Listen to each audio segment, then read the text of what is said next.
Salutare! Astăzi o să vă arăt cum să vă bageți Roblox. Uitați, veniți aici la e-mail sau acesta. Bine, vă scuzați pentru acest sunet. Așa, scrieți aici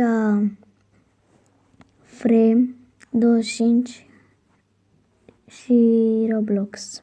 Eu deja l-am avut scris, pentru că mi-am băgat Roblox. Da. Dați aici, vedeți?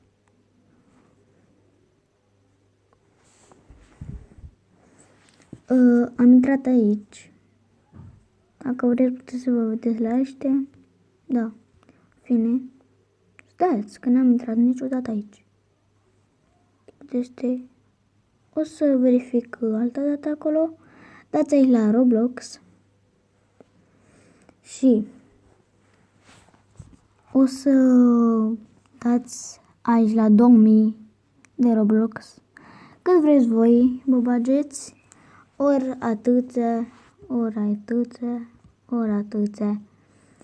Așa, eu vreau 1000. Stai.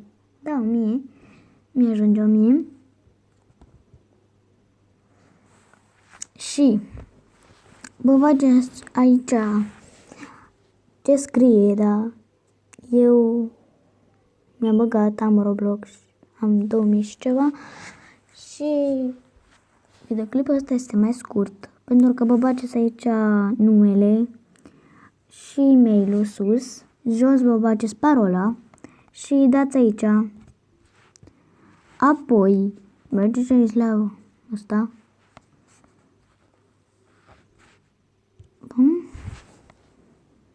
Și așteptați vreo un minut.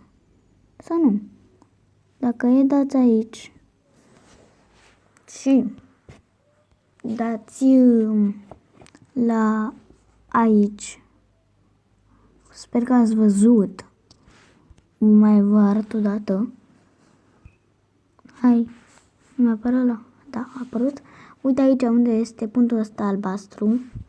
Și deja ați băgat Roblox și ăia, care v-am arătat. Și cam atât este pentru acest video. Nu uitați să dați like, un share și un subscribe. Pa!